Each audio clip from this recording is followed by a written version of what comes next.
Long before Eric Fisher was a Central Michigan Chippewa, Fisher played football in Rochester Hills, Michigan at Stony Creek High School for head coach Calvin Gross. Many of the same traits NFL scouts are now noticing were very apparent to Calvin Gross many years ago. Eric was a very hard worker. He was a hard worker in the weight room. He was a hard worker on the football field. And not only was he a hard worker, he was a person that gave his best every time, and he loved to compete. And that's one thing about him. When he went out there, he wanted to win. Fisher brought that winning attitude to CMU as he helped lead the Chippewas to 2 bowl victories, most recently in the 2012 Little Caesars Pizza Bowl. It's quite possible none of this would have happened without changing positions before his senior season of high school. I told him if he was going to play college football, he would not be a defensive end, he would not be a punter, he would probably be an offensive lineman. That's right, the potential #1 overall pick in this week's NFL draft used to be a punter in high school, and a pretty good one at that. Turns out Fisher was also a quick learner. I took him out by our weight room. He said he never has been in a three-point stance, so I got him a three-point stance. We did some offensive line drills for around 30, 40 minutes. A couple days later, he goes to Eastern Michigan University for a one-day camp, and at that one-day camp, they offered him a full-ride scholarship.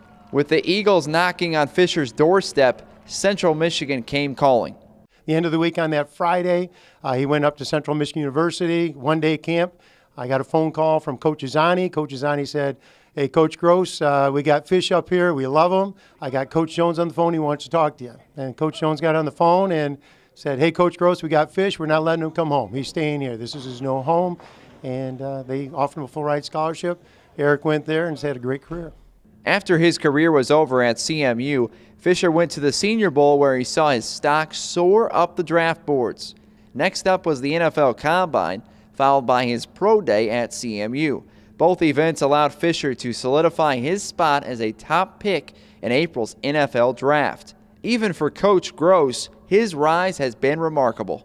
Never dreamt of where he's at right now. I knew that he could possibly play Division I football because he's such a hard worker. He's a gifted athlete, and he works so hard. But what he's done right now, it's amazing. And not only myself, but everyone here at Stony Creek, we're all very proud of him.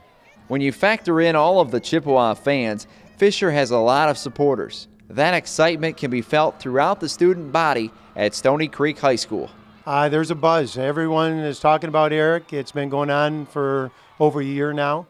With the thought that he could get in the NFL and then being a first-round pick, everyone was going crazy, and now top 10, top 5, possibly the #1 pick in the NFL draft. That's all that we are talking about here at Stony Creek. It's pretty exciting. With a special player like Eric Fisher, there's a lot of room for reflection. Coach Gross has many great memories of Fisher. One of his favorite ones came on a trick play back in the 2007 playoffs. It was kind of funny. He was a junior. We were playing Brother Rice in the playoffs, and it was a great game in the first half. And it was 7-0. It was the second quarter, and it was 4th and long.